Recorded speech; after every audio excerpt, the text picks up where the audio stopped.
आदाब, यह है समय न्यूज नेटवर्क और आप देख रहे हैं आलमी समय। अपने खास प्रोग्राम खुली बहस के साथ हाजिर हूं मैं सैयद फैसल अली।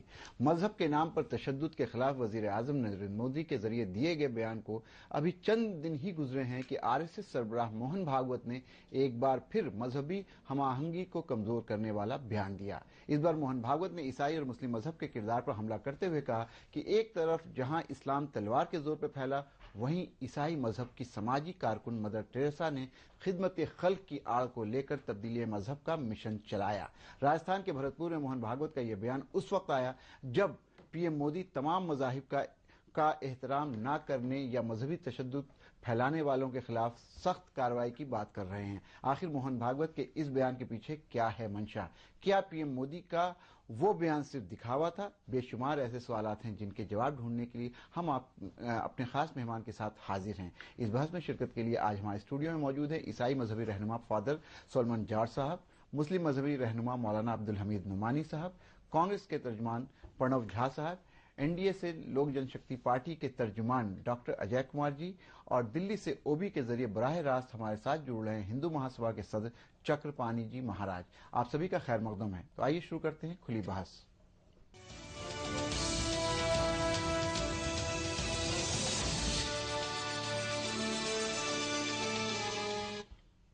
हमारे सारे खास मेहमान हमारे साथ मौजूद हैं। इस बहस की शुरुआत से पहले आइए देखते हैं ये खास रिपोर्ट। We can not accept violence against any religion on any pretext, and I strongly condemn such violence. My government will act strongly in this regard. Hindustan Hindu राष्ट्र है। हिंदुत्व ये हमारे राष्ट्र की पहचान है। पीछे एक उद्देश्य रहता था कि जो सेवा देश की होती है वो कृतज्ञता से ईसाई बन जाए। एक तरफ पीएम मोदी जहां तमाम मजाहिब के एहतराम की हिदायत के साथ मजहबी तशद्दुद फैलाने वालों के खिलाफ कार्रवाई की बात कर रहे हैं, तो दूसरी तरफ आरएसएस सरबराह मोहन भागवत अपने बयानात से मोदी की वार्निंग का मजाक उड़ा रहे हैं। भागवत ने अपने इस बयान से प्रोग्राम में मौजूद लोगों की तालियां बेशक बटोरी, लेकिन साथ ही मजहबी हमाहंगी पर बीजेपी की कौल-ओ-फेल की कंट्राडिक्टरी लाइन पर मोहर भी लगा दी। मदर टेरेसा सेवा और समर्पण की मूर्ति हैं, उनके विरुद्ध टिप्पणी करना अपमानजनक है। हिंदुस्तान के प्रधानमंत्री की जिम्मेदारी है कि इन संगठनों को, उनसे जुड़े हुए लोगों के जो बयान आ रहे हैं उन पर रोक लगे। आरएसएस भी सेवा करने की बात करता है, लेकिन उसका भी तो उद्देश्य संविधान विरोधी ही न है। मोहन भागवत के इस बयान से सियासी गलियारों से लेकर गली मोहल्लों में एक तरफ जहां बेचैनी फैली, वहीं दूसरी तरफ भागवत के हामी उन्हें सही साबित करने पर लग गए। ठीक है तो कहा, मदर टेरेसा ने जितने भी मिशनरी सेवा कार्य करते हैं उसके पीछे उनको, जिनकी सेवा करते हैं उनको ईसाई बनाने लक्ष्य रहता है। तो क्या ये मान लिया जाए कि मजहबी तशद्दुद के खिलाफ पीएम मोदी का बयान सिर्फ रस्म अदायगी था? ऐसे बयानात पर 9 महीनों के बाद जब पीएम मोदी की खामोशी टूटी थी तो ऐसा लगने लगा था कि शायद इन चीजों पर लगाम लग जाएगी, लेकिन ये सिलसिला है कि थमने का नाम नहीं ले रहा। आखिर क्या है पीएम मोदी की मजबूरी? ये एक अहम सवाल है। कैमरा पर्सन अरविंद के साथ जब्बार खान, आलमी समय। नाजरीन, आपने ये रिपोर्ट देखी। जाहिर सी बात है, एक तरफ जब एक के बाद एक लीडरान मुसलमानों को या दूसरी अक़लियतों के ऊपर जब वार करते हैं तो प्रधानमंत्री नरेंद्र मोदी खामोश रहते हैं। फिर उसके बाद जब ज्यादा बात बढ़ती है तो पार्लियामेंट में स्टेटमेंट देते हैं। इस बार एक चीज अलग हुई कि उन्होंने ईसाई समूह के एक फंक्शन में जाकर के ये बात कही कि सारे लोगों को मजहबी आजादी है, किसी को भी किसी मजहब के खिलाफ किसी तरह का तशद्दुद नहीं करने दिया जाएगा। और जिस बात पे नरेंद्र मोदी ने बहुत ज्यादा जोर देकर कहा कि हम इस पे कड़ी कार्रवाई लेंगे। सबसे बड़ा सवाल यह है कि इस तरह की बातें हो रही हैं, क्या अभी तक किसी के ऊपर कड़ी कार्रवाई हुई है? हमने सुना था साक्षी महाराज के ऊपर कोई कार्रवाई होने वाली है, उनको नोटिस सर्व किया गया था, लेकिन क्या कोई कार्रवाई हुई? प्रणव जी, क्या कहिएगा? बड़ा सारगर्भित प्रश्न है और प्रश्न का उत्तर जब तलाशेंगे, प्रश्न के उत्तर के प्रयास करेंगे तो आप देखेंगे कि बहुत आसान है समझना। ये कहिए एक फितुर है राष्ट्रीय स्वयं सेवक संघ का नहीं, मैं अभी उस पर बात नहीं कर रहा हूं। मैं प्रणव शाह जी आपसे ये कह रहा हूं कि मोदी जी ने ये कहा कि इस पर सख्त कार्रवाई की जाएगी। हमने देखा है कि साक्षी महाराज के ऊपर नोटिस सर्व हुआ है। अगर एक उसी को अगर टेस्ट केस के तौर पे, एग्जाम्पल के तौर पे ले लें, तो क्या कार्रवाई हुई इनके ऊपर? इनके ऊपर कार्रवाई ये होगी कि थोड़ा समय रहकर उनको कोई अच्छा महकमा दे दिया जाएगा। उनका कहीं ना कहीं उनकी तरक्की होगी। सरकार में जरूर जो उन्होंने किया है, आप देखेंगे कि उनको जो कहते हैं रिवॉर्ड किया जाएगा, पारितोषिक दिया जाएगा। मैं इसके पीछे ये जा रहा था कारण पे कि आप ये देखें कि इस संगठन की मजबूरी है, इस संगठन का जो नींव है, जो बेसिस है, वो ये है, इनका ख्वाब है कि हम हिंदुस्तान को जो है 100% हिंदू राष्ट्र बनाएंगे। इस मुल्क का जो है 84% हिंदू है, 14% मुसलमान हैं, 2% ईसाई हैं।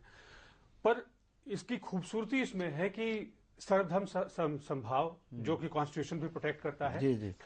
और भावनात्मक रूप से प्रधानमंत्री ये जरूर दर्शाएं, लेकिन उनकी मजबूरी ये है, चूंकि भाजपा जो है वो आरएसएस का पॉलिटिकल विंग है। आरएसएस उसका पॉलिटिकल विंग नहीं, कल्चरल विंग नहीं है। मदर ऑर्गेनाइजेशन आरएसएस है।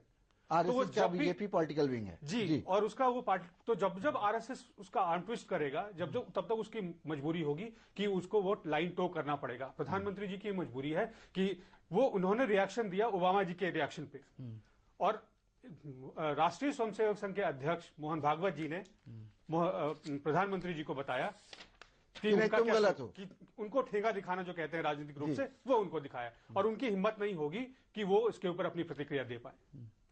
तो आपको ये लगता है कि किसी भी तरह से बात जरूर की जाएगी, लेकिन एक्शन नहीं होगा। तो इसका मतलब आप ये कह रहे हैं प्रणव झा जी कि आगे आने वाले समय में या जो मुस्तकबिल में हम लोग इस तरह की चीजों को और बढ़ता हुआ देख सकते हैं? बिल्कुल, आप बढ़ता हुआ देखेंगे, लेकिन मैं तब इसके बावजूद ये कहूंगा कि हिंदुस्तान का आवाम जो है वो इत्मीनान रहे, इंतजार करे, देखे, ये कल ही खुलता जाएगा एक के बाद एक, और कांग्रेस की सरकार के आने का इंतजार करे। और सरकार, समय बदलता है, जो योग्य होगा, जो डिजर्विंग होगा, लोग उसको चुनेंगे, उसको मौका देंगे। बहरहाल ये जो है राजनीति का एक अलग कहते हैं तर्जुमा है, और ये हमसे छुपा हुआ नहीं है। हम चुनाव के पहले भी हम इसका विरोध करते थे। हम कहते थे कि ये असलियत है, इनका यही सच्चाई है, आप इनको मौका देंगे ये देखने को मिलेगा। तो जो चुनाव के बाद परिणाम आया, और जो जिस तरह का सरकार चल रहा है, विकास की बात करते थे, मन की बात करते हैं, पर असलियत क्या है ये हम सबके सामने है। चलिए, मन की बात करते हैं, लेकिन असलियत क्या? हमारे साथ चक्रपाणी जी महाराज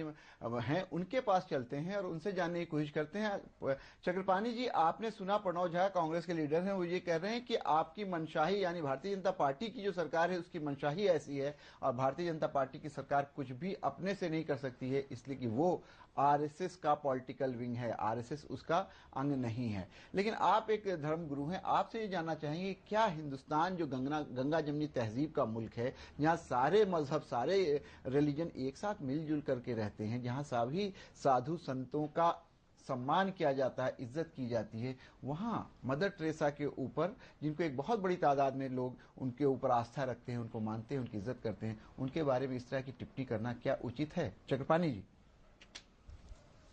फैसल जी, हम आपको बताना चाहते हैं कि निश्चित रूप से इस देश पे सबका अधिकार है, और सब हमारे हिंदू, मुसलमान, ईसाई सब प्रेम से रहते हैं और आपस में भाईचारे के साथ रहते हैं। इसके साथ मैं ये भी जोड़ना चाहता हूं कि जो संघ प्रमुख ने बोला है, उनकी वो विचार है, और हर व्यक्ति को इस देश की संविधान अधिकार देता है अपने विचारों के अभिव्यक्ति करने के लिए, और ये बात किसी से छुपी नहीं है।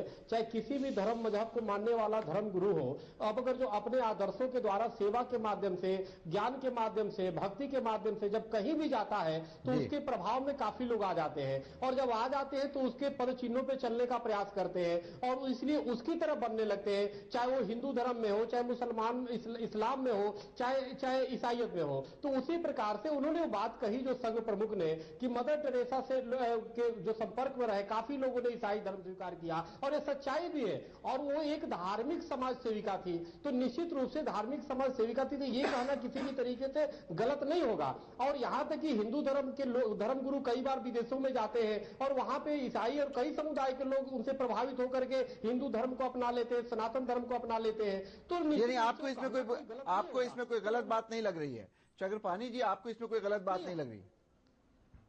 नहीं, देखिए, आपको ये समझना होगा कि मदर टेरेसा ने बहुत ही अच्छी कार्य किया, बहुत ही सेवा का कार्य किया, लेकिन ये बात समझनी होगी कि वो धार्मिक समाज सेविका थी। वो सबसे ज्यादा उन्होंने जो काम किया, आप सही कह रहे हैं, उन्होंने जो काम किया चक्रपाणी जी, आपकी बात मैं समझ रहा हूं, उन्होंने एक बहुत अच्छा काम किया, बहुत कुछ किया, लेकिन कहीं ना कहीं उनका उद्देश्य, जो आपकी बात से मुझे लग रहा है, उनका उद्देश्य धर्म परिवर्तन ही था। जी, देखिए, ऐसा है कि हर धर्म गुरु चाहता है कि जो हम परमात्मा को मानते हैं, उस परमात्मा को अपने बताता है, उसके बारे में जानता है कि इसका जाप करो, इसको पूजा करो, इसको पूजा पद्धति को अपनाओ, और लोग भी उससे प्रभावित होकर के वो कार्य करते हैं। तो हमें लगता है सरसंघ चालक ने जो कहा, अपनी अभिव्यक्ति की, तो इसको किसी भी तरीके से गलत तरीके से नहीं लिया जाना चाहिए कि नरेंद्र मोदी ने ये बोल दिया तो ये क्यों ऐसे बोल दिए। नरेंद्र मोदी कोई हिंदुओं के भगवान नहीं हो गए कि जो बोल दे वही माना जाए। संविधान के अधिकार को नहीं रोक सकते, संविधान हमें अभिव्यक्ति की आजादी देता है, और वो एक मर्यादा में रह के अभिव्यक्ति की जा सकती है, और उन्होंने किया, कोई गलत नहीं बोला है, उन्होंने अपनी अभिव्यक्ति दी है, ठीक दिया है। चलिए, हमारे साथ फादर सोलोमन जॉर्ज हैं, उनसे जानने की कोशिश करते हैं। आपने बात सुनी कांग्रेस की भी, आपने बात सुनी चक्रपाणी महाराज की, और अब ये जो पिछले कई दिनों से ये जो कंट्रोवर्सी चल रही है, जाहिर सी बात आप उसको देख रहे होंगे, क्या कहिएगा? चक्रपाणी जी महाराज ने भी उसको डिफेंड किया है, जो बात कही है मोहन भागवत ने, और वैद्य जी जो है आरएसएस लीडर, उन्होंने भी उसको डिफेंड किया है, और मीनाक्षी लेखी जो भारतीय जनता पार्टी की बड़ी स्ट्रांग लीडर कही जा सकती हैं या अच्छे प्रवक्ता हैं, उन्होंने भी डिफेंड किया है और कहा है कि इसमें कोई गलत बात नहीं है, जो कहा है मोहन भागवत ने वो बिल्कुल सही है। कैसे देखते हैं आप? सबसे पहले तो मैं ये कहना चाहता हूँ कि जो संत होते हैं, जो किसी धर्म, जाति, देश से आगे बढ़ जाते हैं, मदर टेरेसा उनमें से एक ऐसी पर्सनैलिटी है जिनके लिए धर्म, जाति, मानने चक्रपाणी जी कह रहे नहीं, वो इन सब चीजों से आगे बढ़ जाते हैं, और वो इंसानियत और मानवता को ही ध्यान में रखकर सेवा करते हैं, और उनका लक्ष्य भी मानवता की सेवा करना था, क्योंकि मानवता जो सृष्टि है वो सारे धर्मों में है, मानवता की पूजा हर धर्म में कही गई है। और दूसरी बात, हमारे देश की भी ये संस्कृति रही है कि मरने के बाद हम इस तरीके का मूल्यांकन किसी का नहीं करते कि उनका चरित्र हनन हो और उनके बाद उनकी आलोचना की जाए। तो इस परिदृश्य में मैं जानता हूं कि मदर टेरेसा को इस सारे विवाद में खींचना ये अमानवीय ही नहीं, बल्कि उनकी जो सेवा है पूरे मानवता के लिए जो किया गया है, उसमें एक बहुत बड़ा ये निंदनीय नहीं। आप कैसे देखते, क्यों हो रहा है ये? एक के बाद एक, कभी चर्चेस पे अटैक हो जाते हैं, कभी और कोई बात होती है, फिर अब मदर टेरेसा का नाम निकला है, कल कुछ और निकलेगा।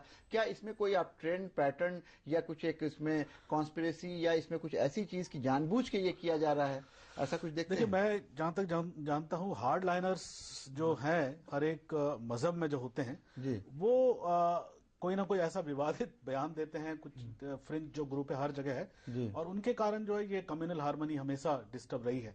तो ये सारे जो धार्मिक संगठन हैं और जो उनके सरपरस्त में जो लोग हैं, उनको इस बात का ध्यान रखना चाहिए कि ऐसे ग्रुप पर वो रोक लगाएं और ऐसे ग्रुप पर वो कंट्रोल करें, ताकि जो कम्युनल हार्मनी, सांप्रदायिक शांति है, वो किसी भी तरीके से डिस्टर्ब ना हो। चलिए, अजय कुमार जी, आपने सुना चक्रपाणी महाराज को, प्रणव जी को और इनको, ये एक बात कह रहे हैं कि फ्रिंज एलिमेंट्स हैं, फ्रिंज ग्रुप्स हैं जो इस तरह की चीजें करते हैं। पहला सवाल मेरा आपसे यह है कि क्या ये फ्रिंज एलिमेंट्स हैं जो ये करते हैं? इसलिए कि अगर आप मीनाक्षी लेखी का बयान देखें तो वो तो फ्रिंज एलिमेंट नहीं है। एक दूसरी बात ये कि इसी संदर्भ में एक एडिटोरियल आया है सामना में, जिसमें भी बहुत खुल करके इस बात को डिफेंड किया गया और कहा गया कि ये सच है, भले ये थोड़ा कटु सच है। तो कैसे, क्या कहिएगा आप अजय जी? देखिए, यहाँ पे फैसल भाई, जो मैं ये समझना चाहता हूँ या जो मैं कहना चाहता हूँ कि अगर देश के प्रधानमंत्री ये कहते हैं कि इस देश में in the name of religion no violence will be tolerated and strict action will be taken, तो क्या गलत है? और अगर कहने से नहीं होगा ना, एक्शन भी होना चाहिए ना। जी प्रणव भाई, ये तो गलत नहीं है, आप मानते हैं अगर ऐसा वो बयान देते हैं, ठीक है, आगे आई नहीं, ये इसकी तो क्या लोगों ने। अब अगर आपने एक सवाल उठाया जिस पर डायरेक्ट जवाब देना चाहिए था प्रणव भाई जी को, क्या एक्शन हुआ, तो इन्होंने बात वहां ना करके बड़ा लंबा चौड़ा स्पीच दिया आपके फर्स्ट पेज में। एक्शन ये हुआ कि इनकी सरकार में ऐसा नहीं है कि पहले चर्च पे अटैक नहीं हुए हैं, मस्जिद पे अटैक नहीं हुए हैं, कांग्रेस की सरकार रही, लेकिन कोई पुलिस कमिश्नर को प्रधानमंत्री ने तलब नहीं किया। देश की इतिहास में पहली बार हुआ कि अटैक के छोटे से सवाल पर प्रधानमंत्री ने दिल्ली पुलिस कमिश्नर को तलब किया और यह रिपोर्ट सामने आई कि ये अटैक नहीं था, ये कोई चोरी की ऐसी घटनाएं थी। आदमी को Z+ सिक्योरिटी दिलाता है आपका प्रधानमंत्री, और आप उसके बचाव में आप यहाँ बैठ के बोल रहे हैं। कौन सा वो दंगे का है जिसको दंगे का आरोपी व्यक्ति को आप कौन सा है, नाम तो बताइए ना, आप नाम तो बताइए ना। और संगीत बालियान 2 व्यक्ति अभी तो मंत्री में जगह दिया है आपने अभी, और बताए आप क्या बात कर रहे हैं। नहीं, लेकिन देखिए जो सवाल प्रणव जी उठा रहे हैं अजय जी, कि इस तरह के लोग जो इस तरह की बात करते हैं, सबसे बड़ा एक्शन तो यही हो सकता था कि कम से कम इनको स्नब, जिसको अंग्रेजी में कहते हैं स्नब कर दिया जाता है। ये बताइए, आप मंत्री बना रहे हैं ऐसे लोगों को, गिरिराज सिंह को। आपने यूपी का प्रभार बना दिया। प्रधानमंत्री साफ कह रहे हैं कि धर्म के नाम पर किसी भी वायलेंस को टॉलरेट नहीं किया जाएगा। मतलब उनकी बात तो सुन लें। आइए अब आइए, बहुत अच्छा सवाल कहा आपने। मोहन भागवत ने कौन सी नई बात कह दी, कौन सा तूफान और भूचाल मचा दिया है आपने। मदर टेरेसा का जो, मेरे से अगर आप कहना चाहते हैं, मैं फादर की इस बात से सहमत हूं कि अगर किसी व्यक्ति की मृत्यु हो जाती है तो हम उसके बारे में ना बात करें, लेकिन अगर आप सुनना चाहते हैं तो आप मुझे मत सुने, आप मोहन भागवत को भी ना सुने, आप उन 2 जर्नलिस्टों की सुने जिन्होंने मदर टेरेसा के बारे में किताब लिखी है। चैनल 4 के उस डॉक्यूमेंट्री को देखें जिसमें मदर टेरेसा के कार्यों को रेखांकित किया गया है और जो सवाल उठाए गए हैं। आप चलिए, अरूप चटर्जी पहला जर्नलिस्ट था, Indian born living in London journalist, जिसने मदर टेरेसा की किताबों पर सवाल उठाए थे। एशियन वीक ने रिपोर्ट छापी है कि मदर टेरेसा के उस कैलकाटा में, और सुन लीजिए, फादर से जवाब लेंगे। और मैं 2 ब्रिटिश जर्नलिस्ट का नाम बता देता हूं, एक उसमें से मुस्लिम है और दूसरे क्रिश्चियन है। तारिक अली का आप जाके डॉक्यूमेंट्री देखिए और वो बुक देखिए, हेल्थ एंजल,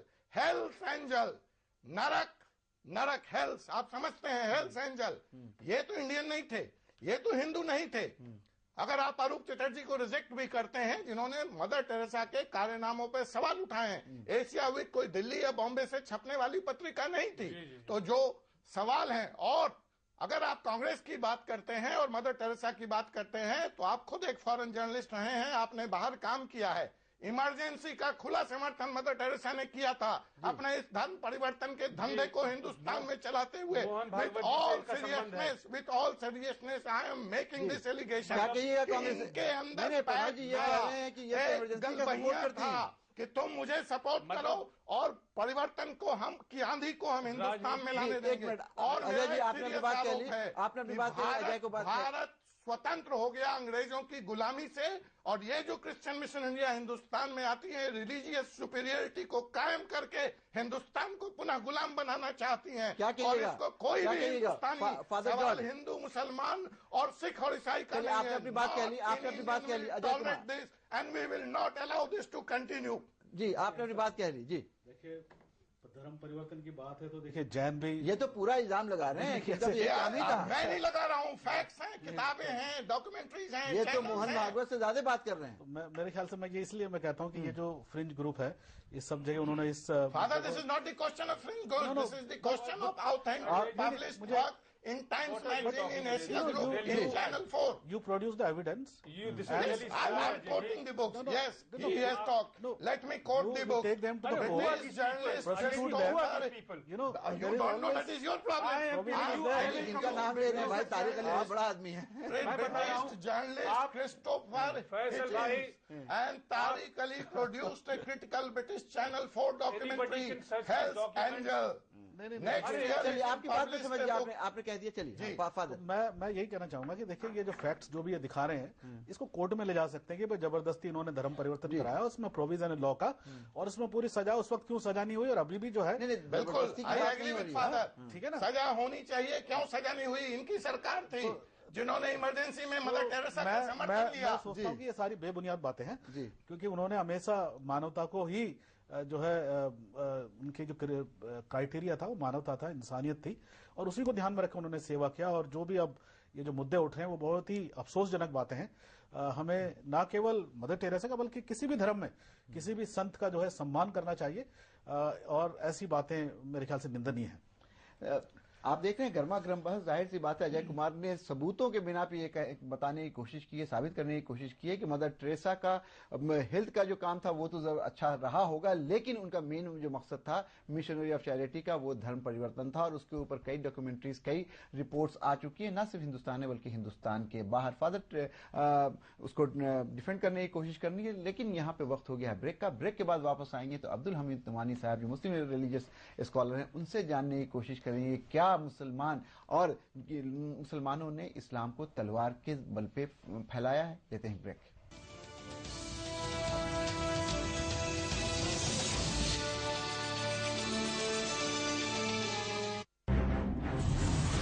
बदलते हुए आलमी मंजरनामे और मुस्लिम दुनिया का मुकम्मल जायजा, मुल्क के सियासी उथल पुथल का गैर जानिबदाराना तज्जिया, रियासतों की सियासी व समाजी सरगर्मियों पर बहस, अदब का निगार खाना, मजहब और माहौलियात पर मालूमाती मज़ामीन, हर हफ्ते नए मौज़ूआत और नए रंग के साथ मुस्बत और तामीरी सहाफत का अलंबरदार उर्दू हफ्तरोजा आलमी सहारा, यानी समाज और सियासत का जामे जहानुमा। इंटरनेट पर भी कर सकते हैं इसका नजारा। लॉग ऑन करें www.alamisahara.com। हिंदुस्तान की शान, उर्दू का तर्ज बयान, समाज का आईना, हालात का तर्जुमान, आपके मसाइल आपकी जबान, खबरों की समझ, इंसाफ का कारवां। आलमी समय, सच की पहचान। समय परिवर्तन है, समय संजीवनी है, समय मनुष्य है, वर्तमान है, भविष्य है, मासूम ममता की मीठी सी झपकी है। समय सभी का है, समय तुम्हारा है, हम समय, ये समय हमारा है। रहिए समय के साथ।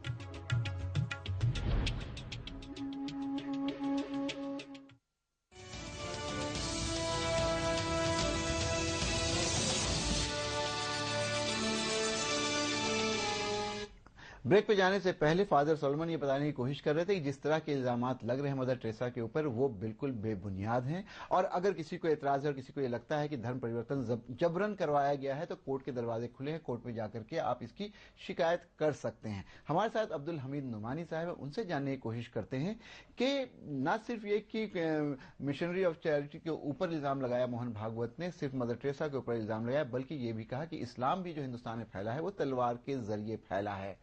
नुमानी साहब क्या कहिएगा?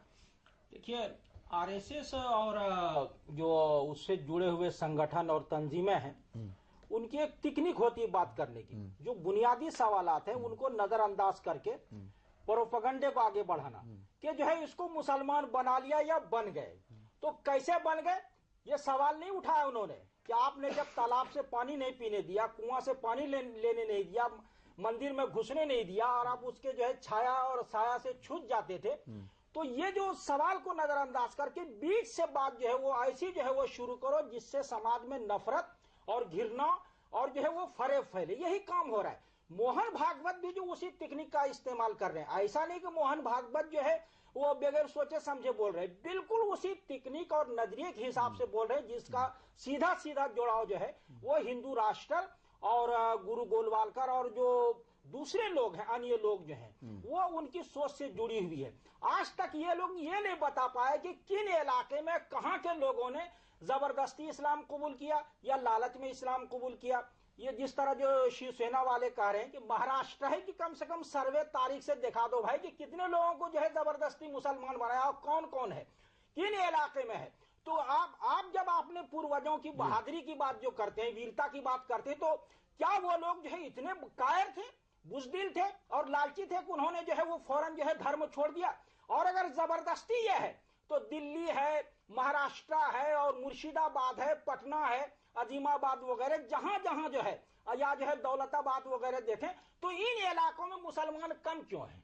अगर तलवार के जोर से इस्लाम फैलाया था तो ये कम क्यों रह गए? जो है या स्पेन की तरह क्यों नहीं सबका जो है मुसलमानों का जिस तरह सफाया हो गया उस तरह हो जाता, ये सारे लोग मुसलमान जो हो जाते, ऐसा क्यों नहीं हुआ? दिल्ली में क्यों नहीं हुआ, यहाँ जो है और आगरा में हुकूमत रही इतने लंबे वक्त तक, दिनों तो हुकूमत रही, तो ऐसा क्यों? ये बिल्कुल फराड है, इनके पास जो है कोई तारीखी सबूत और हवाला नहीं है। अभी हमारे जो है दोस्त जो है स्वामी चक्रपाणी जी कह रहे थे, वो मैं सहमत हूं, लेकिन थोड़ा सा जो है असहमत हूं। ये है कि कोई भी आदमी, मैं जैसे इस्लाम को मानता हूं, तो मैं ये चाहूंगा कि वो स्वामी जी जो है वो मुसलमान हो जाए, स्वामी चक्रपाणी जी जो है। तो बुद्ध जो है, अब बुद्धिस्ट जो गए थे अशोक के जमाने में और बाद तक जो जाते रहे, क्या वो लोग वहां तफरी करने के लिए गए थे? वो इसीलिए गए थे कि बुद्धिज्म को लोग अपनाए।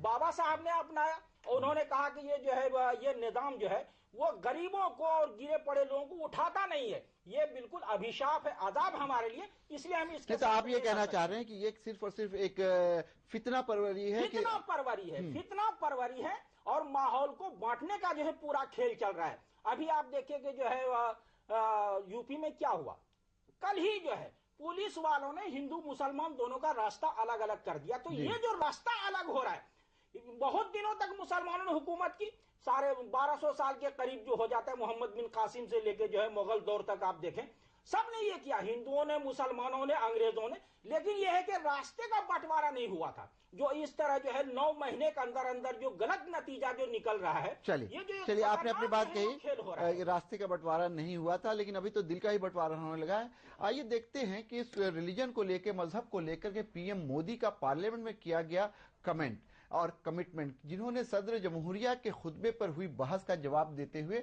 ये बातें कही थी। आइए आपको सुनाते हैं। हमारे देश में राजनीतिक कारणों से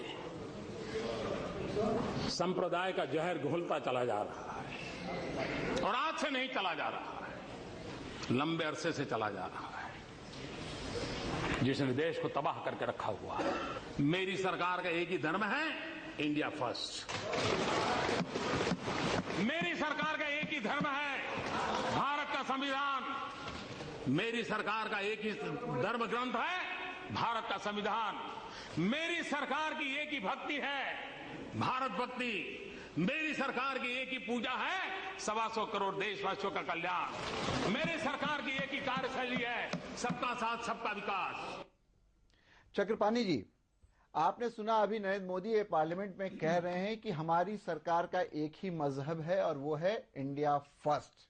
लेकिन उसके साथ बस पहले आपने सुना होगा अब्दुल हमीद नुमानी साहब को कि वो कह रहे हैं कि जो भी ग्रुप इस तरह की बात कर रहे हैं भारतीय जनता पार्टी से जुड़े हुए या दूसरे ग्रुप भी, उनके पास कोई सबूत नहीं है अपनी बात कहने का। अगर मोहन भागवत ये बात कह रहे हैं कि इस्लाम यहाँ पे तलवार के बल पे फैला है और मदर टेरेसा ने सिर्फ और सिर्फ यहाँ पे हिंदुओं को या दूसरे मजहब के लोगों को क्रिश्चियनिटी में लाने के लिए सारी चीजें की हैं, तो इसके पीछे आप लोगों के पास सबूत नहीं है। क्या कहिएगा आप चक्रपाणी जी?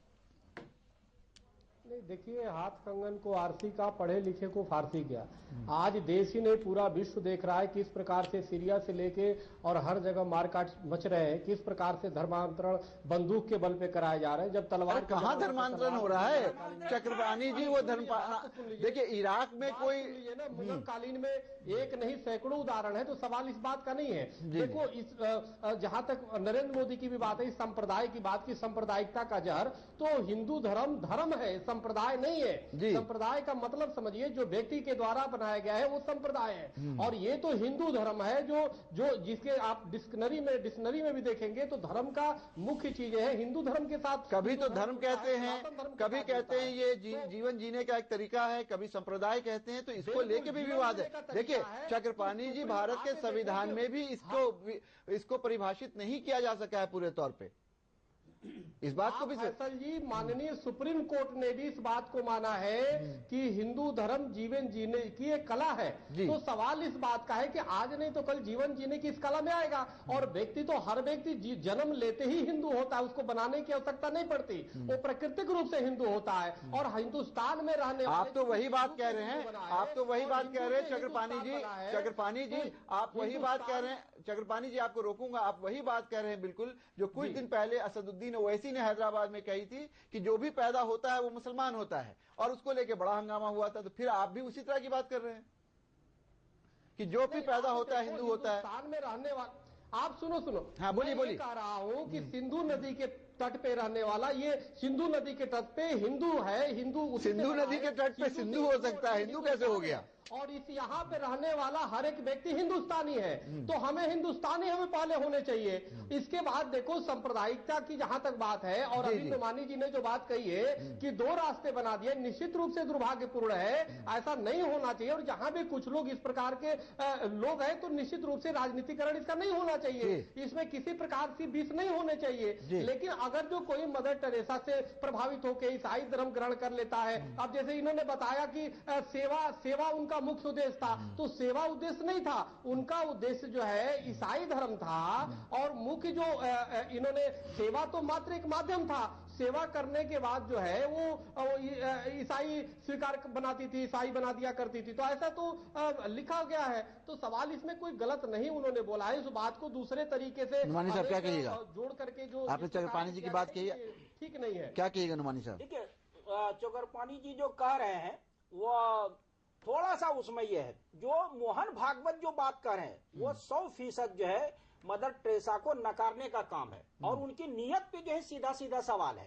ठीक है, मैं अगर जो है कोई अच्छा काम करता हूं और मेरे साथ कुछ लोग अगर प्रभावित होकर मेरी तरह हो जाते हैं, अब मेरे विचारों को मानने लगते हैं, तो इसमें बुराई क्या है? संविधान ने हमें आजादी दे रखी है, तो ये कोई मुद्दा नहीं। लेकिन यह है कि उनको जो है वो बदनीयत बता रहे हैं कि जो वो कह रही है वो है नहीं, बल्कि वो दूसरा ये है। मदर टेरेसा ने अपने बयानों में, और जो है नवीन चावला साहब ने जो किताब लिखी है, खुशवंत सिंह वगैरह ने, कहीं उन्होंने जो इस तरह की जो है वो बात नहीं की कि मेरा मकसद जो है लोगों को ईसाई बनाना है। अगर जो है उनकी सेवा कार्य से और खिदमत से उनसे मुतासिर होके अगर होता है, तो अगर किसी को अपना लेते हैं तो इसमें हर्ज क्या है? लोग अपना रहे हैं उसको। आर्टिकल 25 जो है वो हमें फ्रीडम देता है, फ्रीडम ऑफ रिलीजन, बिल्कुल बिल्कुल।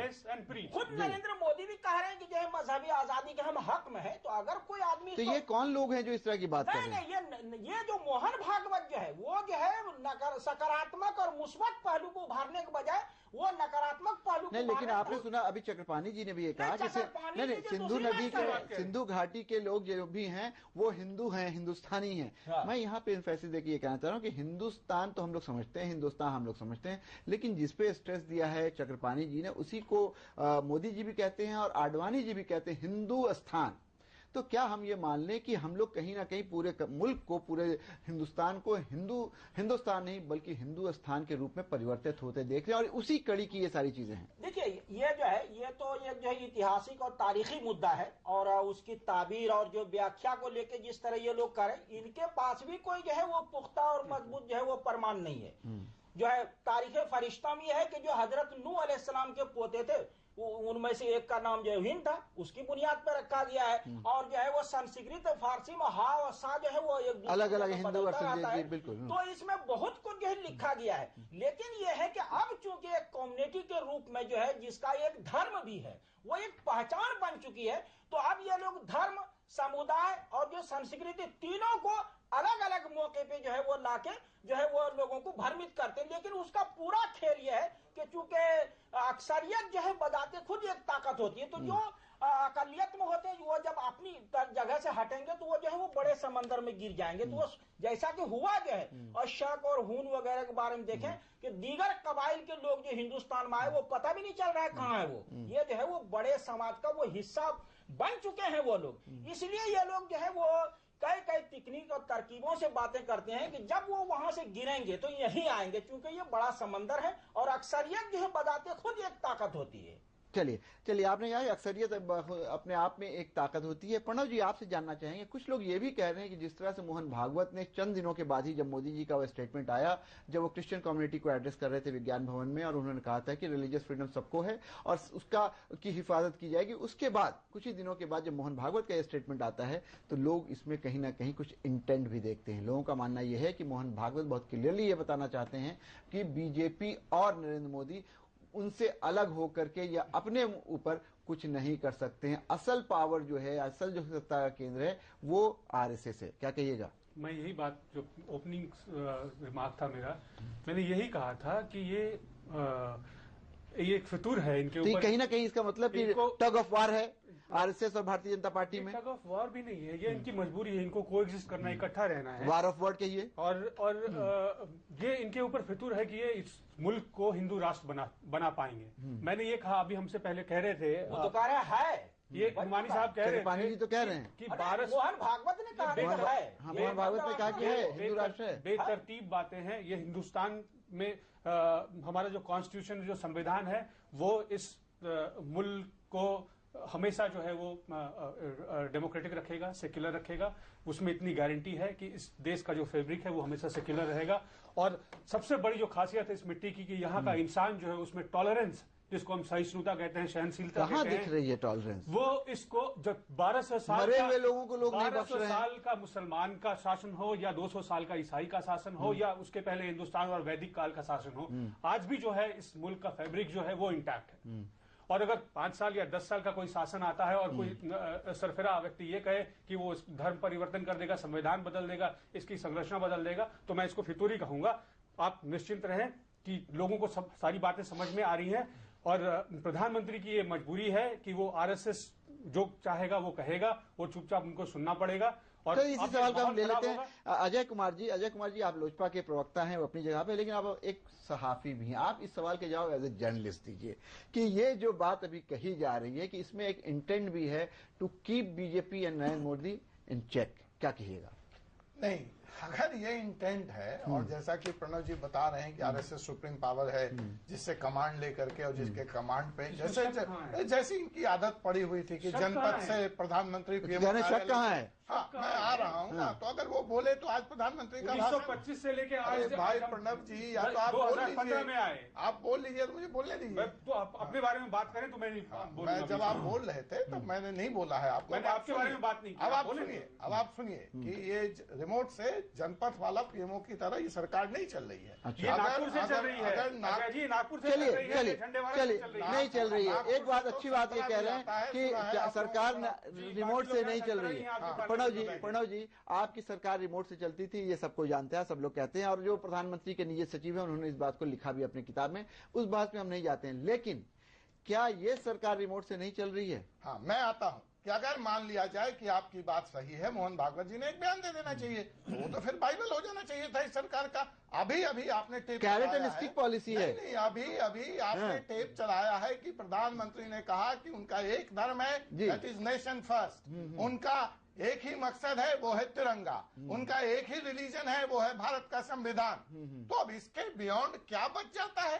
और जहां तक मदर टेरेसा, जो आज इस विषय का टॉपिक है, मैंने आपको प्रमाणों के आधार पर, जहां तक उनकी चैरिटी का भी सवाल है और उनके नोबलनेस का सवाल है, माफ कीजिएगा, मैं भी बड़ा हुआ उनके कार्यों को। नहीं, उनकी चैरिटी से पूछ लेता हूँ, उनकी चैरिटी को लेकर भी क्वेश्चन उठते रहे। बिल्कुल आप सही कह रहे हैं। फंड, इतने पैसे कहाँ से आते थे? फंडिंग जो फंडिंग था उस काम के लिए, उस पे भी सवाल उठे हैं और भारत की मीडिया ने नहीं उठाया है, देश की बाहर की मीडिया ने उठाया है। और प्रणव जी जिस बात का आज मूक समर्थन कर रहे हैं, ये न भूलें कि तमाम ह्यूमन राइट्स वायलेशन वाले कम्युनिस्ट देशों में जा करके भी उन्होंने चैरिटी के नाम पे जिन रिलीफ शॉप में एक भी आदमी नहीं होता था। मुझे तो नुमानी जी सिर्फ एक बात बता दीजिए आज, मुझे नुमानी जी से समझने दीजिए, आपके पास वापस आएंगे, और चक्रपाणी जी से भी समझने दीजिए, 2 धर्मगुरुओं से। और यहाँ पे तीसरे धर्मगुरु हैं कि मेरे घर कोई भूखा आता है, उसको खाना खिलाना तो कोई भी धर्म इजाजत देता है, कहता है, लेकिन उसके ऊपर यह शर्त थोपना कि पहले तुम अपना धर्म परिवर्तन करो, फिर मैं तुम्हें खाना खिलाऊंगा, ये कौन सा धर्म इजाजत देता है? मदर टेरेसा कलकत्ता से मरे हुए लोगों को अपने चैरिटी में उठाती थी और पहले बैप्टाइज करती थी। पहली शर्त थी कि अगर आप क्या कहिएगा फादर, बहुत बड़ा इल्जाम लगा है। नहीं, अजय जी आपको रोकना पड़ेगा, बहुत बड़ा इल्जाम है। बहुत बड़ा कोट फ्रॉम हर स्पीच, आप उनके स्पीच नहीं, इनकी बात सुन लेते हैं। अजय कुमार, आपने अपनी बात कह ली। 52,000 बच्चे, मुझे पूरी करने दीजिए, 52,000 बच्चे, उनकी स्पीच को मैं कोट कर रहा हूं, जो पहले क्रिश्चियन बनाए गए, फिर उनको सहायता दी गई। कलकत्ता की वो लाशें जो सड़कों पे फेंक दी जाती थी, उन मरणासन व्यक्तियों को उठा करके लाया गया, उनका धर्म परिवर्तन किया गया। और जहां तक उनके मेडिकल एड्स की सवाल है, उस पर ब्रिटिश जर्नल ने सवाल उठाए हैं कि ना वहां ट्रेन नर्स क्लासेज होती थी, वो पैसे जो उनको दान में दिए गए मेडिकल सुविधाओं के लिए, उसको उन्होंने डाइवर्ट किया। ये सारी बातें मैं नहीं कह रहा, मोहन भागवत नहीं कह रहे, इस देश की मीडिया ने और बाहर की मीडिया ने कहा है। आप जब कहेंगे तो मैं वो सारी चीजें। चलिए अजय कुमार, आपने बहुत समय लिया, लेकिन मैं पहली बात तो इस बात के लिए बड़ा अफसोसजनक बातें हैं ये, क्योंकि जब वो जिंदा थी तब ऐसी कंट्रोवर्सी नहीं हुई। ये सब उनके जिंदा के दरमियान को मैं कोट कर रहा हूं। कह रहे हैं कि उससे पहले ही हो रहा था। इस मुल्क ने उनको भारत रत्न दिया है, विश्व में नोबेल पुरस्कार उन्होंने पाया है इंसानियत की सेवा करने के लिए, और अब ये इस तरीके के इल्जाम लगाकर इसको राजनीतिक करना सारे मुद्दे को, ये बड़ी अफसोसजनक बात है। और हमें इस कंट्रोवर्सी से बचना चाहिए, बल्कि उनकी तारीफ होनी चाहिए थी इस मुल्क में। नहीं, लेकिन आपसे सीधा सवाल, उनकी फंडिंग को लेकर के भी बहुत सवाल उठे हैं, और सीधी सी बात है कि जिस तरह का एकदम स्ट्रेट इल्जाम लगाया है कि शर्त के बाद वो उन लोगों को मदद करती थी, यानी पहले तुम बैप्टाइज किया जाता था, पहले उनको धर्म परिवर्तन करवाया था, मजहब उनका तब्दील किया जाता था, उसके बाद उनकी मदद की जाती थी। ये बिल्कुल कितनी सच्चाई है? ऐसा अगर ऐसा है तो अभी भी इनकी हुकूमत है, वो उस पर इन्वेस्टिगेशन एक टीम बनाई जाए और उसका इन्वेस्टिगेशन किया जाए और फिर रिपोर्ट लोगों के सामने लाई जाए, बिना किसी इन्वेस्टिगेशन के इस तरीके से आरोप लगाना जो है वो बेबुनियाद है, गलत तरह से आरोप लगाना। चक्रपाणी जी, आप कुछ कहिएगा? चक्रपाणी जी। जी बिल्कुल, अभी जो हमारे भाई ने कहा अजय जी ने मदर टेरेसा के बारे में, अगर ये प्रमाण है तो निश्चित रूप से इसकी जांच होनी चाहिए और मदर टेरेसा जी के बारे में जांच होनी चाहिए। उनकी सेवाओं पे उंगली नहीं उठाया जा रहा है। एक बोलने पे वो ये बवाल मचाते रहते हैं, जांच कैसे होगा? तो एक छोटी सी बात कही उन्होंने, भागवत बोले तो ये बवाल मचा हुआ है इस देश में। इसकी जांच की इसकी निश्चित रूप से जांच होनी चाहिए कि वास्तव में अगर ऐसे धर्मांतरण हुआ है तो दुर्भाग्यपूर्ण है। नहीं, तो यहाँ एक सवाल ये उठता है कि अगर इस तरह की बात है जो अजय कुमार बता रहे हैं, और जाहिर सी बात हम लोगों ने भी कहीं ना कहीं पढ़ा है कि सवालात हमेशा उनके ऊपर उठते रहे हैं, कभी ना कभी शक की सुई उनके ऊपर जरूर गई है। ऐसा नहीं है कि उनके जीवन काल में भी उनके ऊपर सवाल नहीं उठे हैं, ये बात बिल्कुल सही है। लेकिन सवाल ये उठता है चक्रपाणी जी कि अगर ऐसी बात थी, इतना बड़ा काम कर रहे थे, नोबेल प्राइज भी उनको मिला, सारा सब कुछ हुआ, तो क्या भारत की सरकार उस वक्त मूक दर्शक बनी क्यों रही? क्यों खामोश हैं? उसके ऊपर इन्वेस्टिगेशन क्यों नहीं हुआ? एक, और अगर उस वक्त की सरकार की उनके साथ कोई सांठगांठ थी, इसलिए कि इमरजेंसी को उन्होंने सपोर्ट किया था, जैसा अजय कुमार कह रहे हैं, तो आज की सरकार का तो उनसे कोई लेना देना नहीं है। बिल्कुल बिल्कुल दो धुरी है। तो एक मिनट प्रणव जी, तो ये बताइए कि वो तो उन्होंने मान लीजिए नहीं किया, आपकी सरकार क्यों खामोश बैठी है? 9 महीने 10 महीने हो गए, सबसे पहले इसी मुद्दे पर कमीशन बनवाइए, जांच करवाइए, न्यायिक प्रक्रिया शुरू करवाइए, क्यों नहीं हो रहा है? अभी तो देखिए फैसल जी, बात उठ रहा है और जब बात हो रहा है तो इतनी बतंगड़ बनाए जा रहे हैं, हिंदू संगठनों पे कोई प्रतिबंध लगाने की बात कर रहा है कि उसको आवाज न उठाने दिया जाए। सवाल इस बात का है कि जो भी सरकारें बनती है, सरकारों में ऐसे काफी लोग होते हैं, जैसे अभी एक हमारे भाई ने बताया कि इमरजेंसी काल में मदर टेरेसा को ज्यादा अधिकार दिए गए, उनको कार्य करने की छूट दी गई, बढ़ाए दिया गया। तो काफी ऐसे सरकारें आती है जो अपने तुष्टिकरण करती है और तुष्टिकरण के माध्यम से एक अपने धर्म गुरुओं को उनको छूट दे देती है और उसमें पालती पोसती है। तो निश्चित रूप से ये नहीं होने चाहिए, अगर जो हुआ है तो गलत है। और आपको एक और बात बताना चाहता हूं फैजल जी, जो हिंदू राष्ट्र की बात कर रहे हैं, तो हिंदू एक जीवन पद्धति है और हिंदू राष्ट्र का मतलब ये नहीं कि मुसलमान नहीं रहेंगे, ईसाई नहीं रहेंगे। हिंदू राष्ट्र वो है जहां पे तुष्टिकरण नहीं हो, जहां पे कोई किसी का अपमान न करे, जहां कोई भूखा न रहे और सबको समान अधिकार मिले। बड़ी अच्छी बात आपने कही, बड़ी अच्छी बात कही। तो फिर हिंदू राष्ट्र कहने की जरूरत क्या है? धर्मनिरपेक्ष राष्ट्र कहिए ना। फिर हिंदू राष्ट्र कहने की जरूरत क्या है? नाम देने की जरूरत क्या है? धर्मनिरपेक्ष नहीं कर सकते ना। सिंधु नदी के तट पे जो है हिंदू हैं और जितने हिंदुस्तानी हैं वो सब हिंदू हैं, इसलिए हिंदू राष्ट्र होना चाहिए जहाँ पे कोई तुष्ट मतलब ये चक्रपाणी जी महाराज ने कह दिया तो सारे हिंदू हैं, यही मान लेना कि आपने कह दिया चक्रपाणी जी तो सारे हिंदू हो गए। लेकिन क्या हिंदुओं में भी मेरी बात ठीक है, आप देखिए या तो देखिए मुस्लिम धर्मगुरु विद्वानों से पूछिए या सबसे वो स्वयं मानते हैं कि जो भी हिंदुस्तान में है। आपसे एक सवाल पूछ रहा चक्रपाणी जी एक सवाल चक्रपाणी जी, आप ये कह रहे हैं कि सिंधु घाटी के इधर जो इतने लोग हैं वो सब हिंदू हैं, तो हम आपकी बात मान लेते हैं, लेकिन क्या इस बात को लेकर के सारे हिंदू धर्मगुरु एक मत हैं?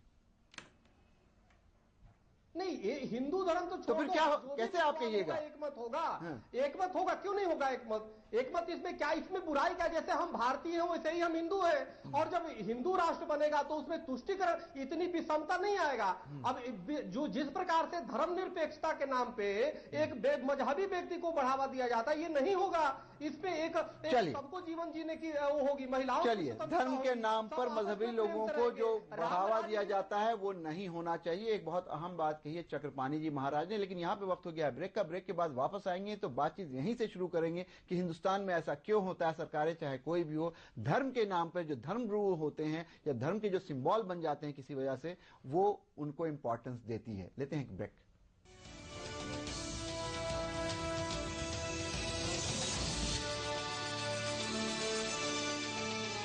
रूप Mantra ayurvedic face cream and face wash. इसमें है 12 खास आयुर्वेदिक जड़ी बूटियों का संतुलित मिश्रण। ये कोई कॉस्मेटिक नहीं, आयुर्वेदिक औषधि है।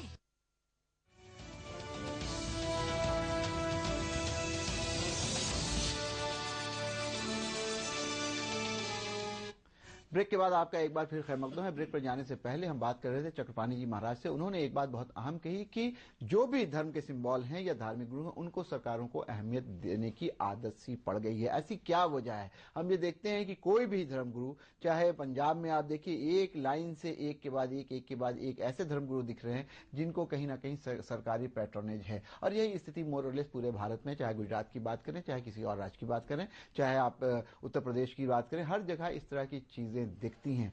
तो कहीं ना कहीं जो हम धार्मिक निरपेक्षता की बात करते हैं वो यहाँ डाइल्यूट होती हुई दिखती है। और ये दिखता है कि धर्मगुरुओं को भी Z+ सिक्योरिटी दी जाती है। क्या वजह है? अजय जी क्या कहिएगा, क्यों होता है ऐसा? देखिए, मैं यहाँ पे 3 धर्मगुरु बैठे हैं। मैं फादर को भी धर्म मानता हूँ। मैं बात स्पष्ट कर दूं, मैं धर्म और मदर टेरेसा दोनों को अलग अलग नजरिए से देखना चाहता हूँ। जहां तक धर्म की परिभाषा, और मुझे ऐसा लगता है कि नहीं, प्रॉब्लम वहीं से शुरू होता है जब धर्मगुरु एक वेद में जो एक धर्म की परिभाषा दी गई है, यहाँ पे 3 धर्मगुरु बैठे हैं। मैं पूछता हूँ उसमें क्या विरोध है? जब वो धर्म की बात करता है वेद, तो कहता है सत्यम वदम, सत्य की पूजा करो, धर्म चढ़ा, जो प्राकृतिक है उसको धरो, स्व अध्याय प्रमद, स्व अध्याय करो, सेल्फ स्टडी करो, मातृदेवो भव, माँ की पूजा करो, पितृदेवो भव, पिता को रिस्पेक्ट सही बात है, ये सब में है, सारे धर्मों में है। आचार्य देवो भव तो है अतिथि देवो भव। हमने उसी भाव से मदर टेरेसा को हिंदुस्तान आने दिया। लेकिन आप सुनेंगे तो दंग रह जाएंगे कि मदर टेरेसा आयरलैंड में 14 वर्ष की बच्ची का बलात्कार होता है और वो गर्भवती होती है, और उनसे यह पूछा जाता है कि क्या इसका गर्भपात कराया जाए। वो कहती हैं कि नहीं। 4.5 लाख हिंदू मां बहनों के साथ व्यभिचार होता है। 1971 की युद्ध में जो सिस्टमेटिक रेप किया गया था, और उनसे पूछा जाता है कि इनको गर्भपात कराया जाए। मदर टेरेसा का बयान आता है, नहीं, इन माँ बहनों को, उन बच्चों को पालना चाहिए, बड़ा करना चाहिए। मुझे तो यह लगता है कि आज जरूरत है कि चर्च आगे आकर के डिसओन करे मदर टेरेसा को, जैसे उनके कार्य हैं। और जो बार बार उनके नोबल होने की बात की जा रही है, चैरिटी के उस समय की एक स्टडी से मैं साबित कर सकता हूं कि कलकत्ता में क्रिश्चियन मिशनरियां उनसे बेहतर काम कर रही थी। उन्होंने ज्यादा से 18,000 लोगों, चलिए उनको पब्लिसिटी ज्यादा मिल गई जी। नहीं, आपने बहुत बड़ी बात कही है। आपको 1 मिनट रुकूंगा। फादर क्या कहिएगा? ये कह रहे हैं कि आप लोगों को डिसओन करना चाहिए मदर टेरेसा को। बहुत बड़ी बात। देखिए, ये बहुत ही मिस्टीरियस सवाल है, क्योंकि डिसओन करना और ओन करना तो ये ईश्वर के हाथ में है। क्योंकि कौन क्या है वो तो सब उसको पता है। इसलिए ये अधिकार तो हमारे हाथ में नहीं है कि किसको डिसओन करना चाहिए, किसको नहीं करना चाहिए। अगर ये सारी बातें हैं, सही हैं, तो आप क्या कहिएगा? मैं जहां तक जानता हूं कि मदर टेरेसा एक नोबल कॉज के लिए लड़ रही थी, और उन्होंने नोबल जो कॉज है उसमें विजय पाया, और लोगों ने उसको पूरी तरीके से उनको सम्मान दिया। तो इसलिए उनको इस कंट्रोवर्सी में मैं बार बार कह रहा हूं, नहीं लाना चाहिए।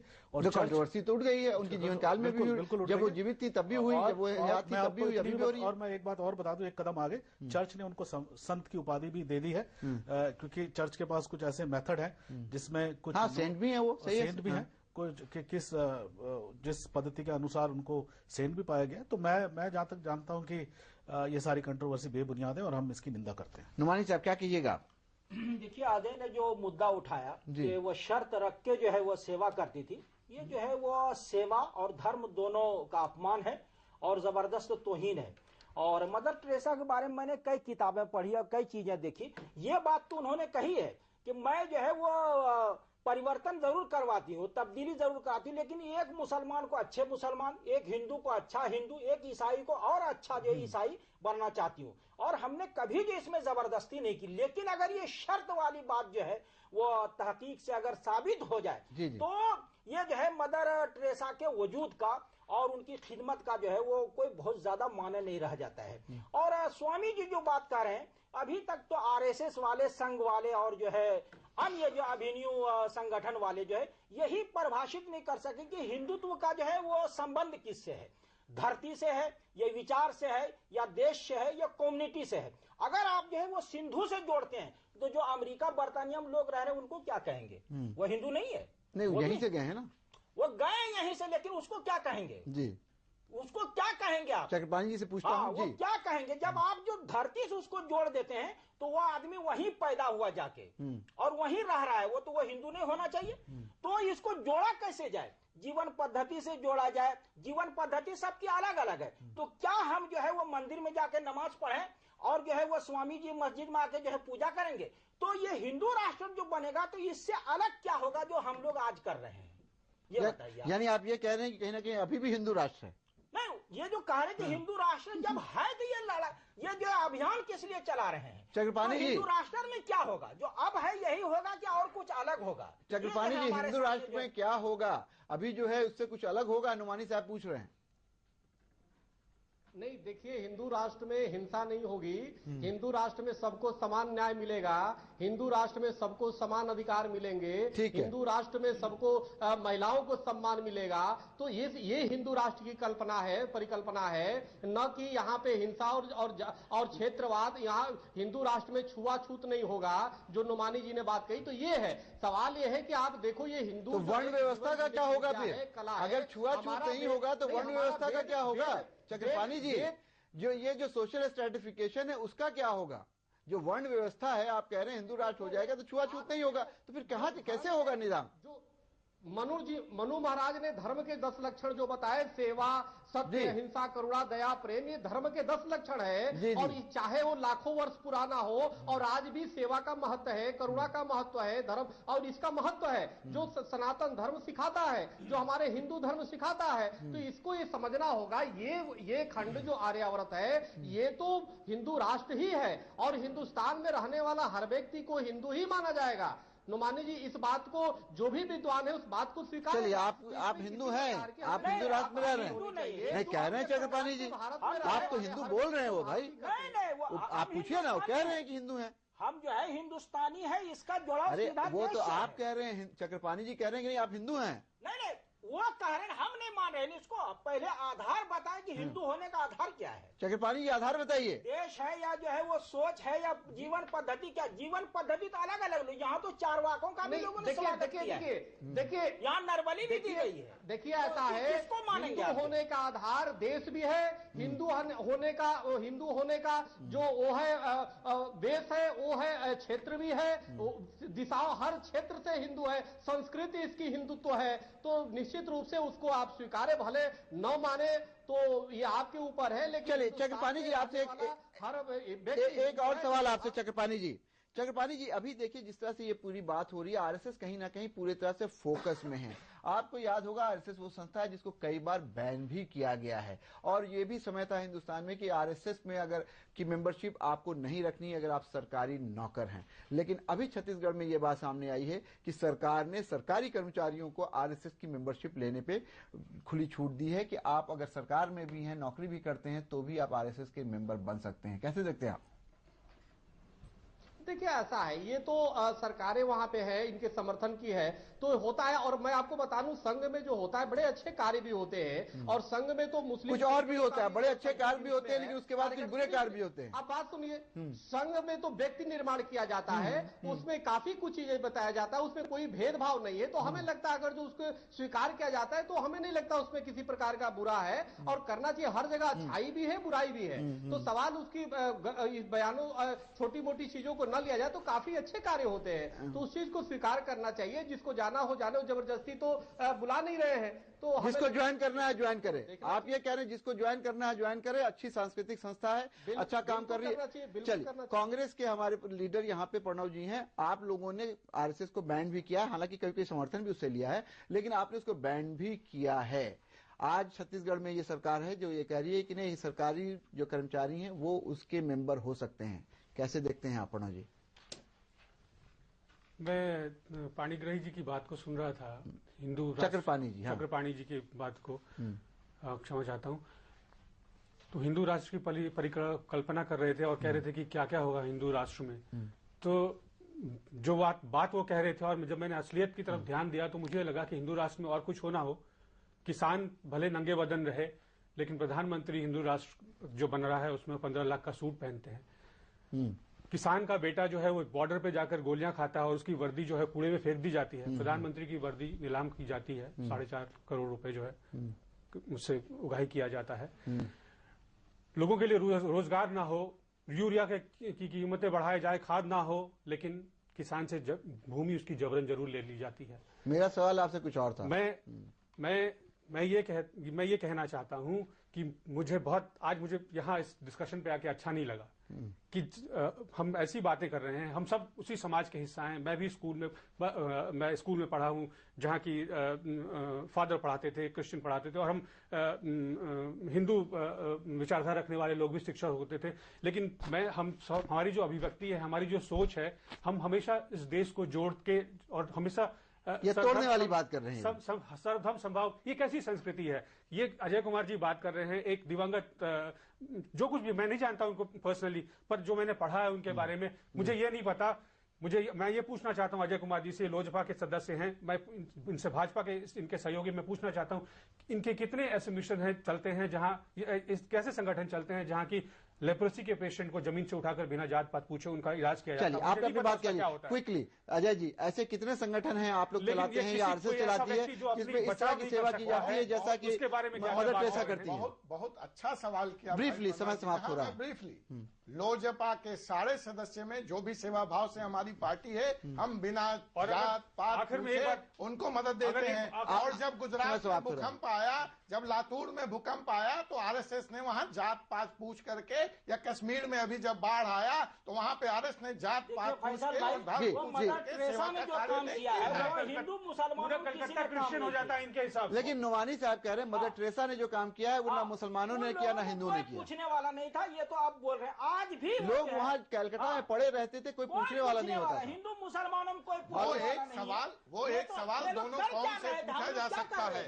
वो एक सवाल दोनों कौम से पूछा जा सकता है कि आपने क्यों नहीं। चक्रपाणी जी से पूछ लेते हैं। चक्रपाणी जी, जब कलकत्ता में लोग भूखे मर रहे होते थे, आप लोग क्यों नहीं उठाते थे? मिशनरी ऑफ परिवर्तन करके पैसा दे करके मदर टेरेसा उनको उठा के ले जाती थी। नुमानी साहब कह रहे हैं ऐसा किसी ने नहीं किया जो मदर टेरेसा ने किया।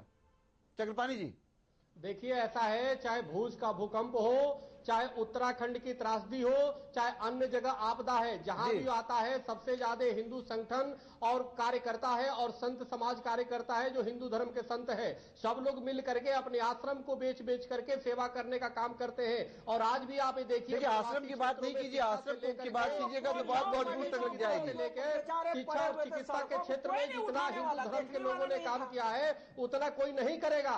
आपको ये समझना होगा, शिक्षा के क्षेत्र में और चिकित्सा के क्षेत्र में आप तमिलनाडु के बनवासी चले जाइए, केरल में चले जाइए, वहां भी चलिए समय समाप्त हो रहा है। चक्रपाणी जी आपको यहाँ रोकना पड़ेगा।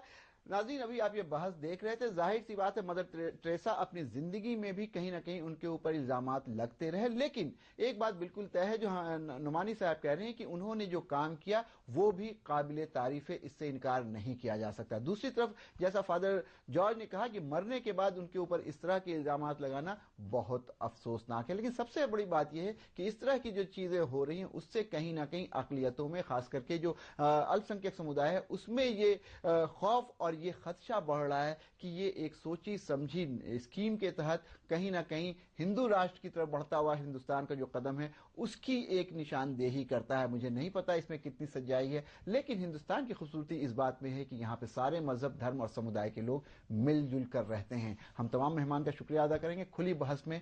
फिलहाल इतना ही। आप आलमी समय को इंटरनेट पे भी देख सकते हैं, लॉग ऑन करें समय live.com। फिलहाल हमें इजाजत दीजिए और आप देखते रहिए आलमी समय।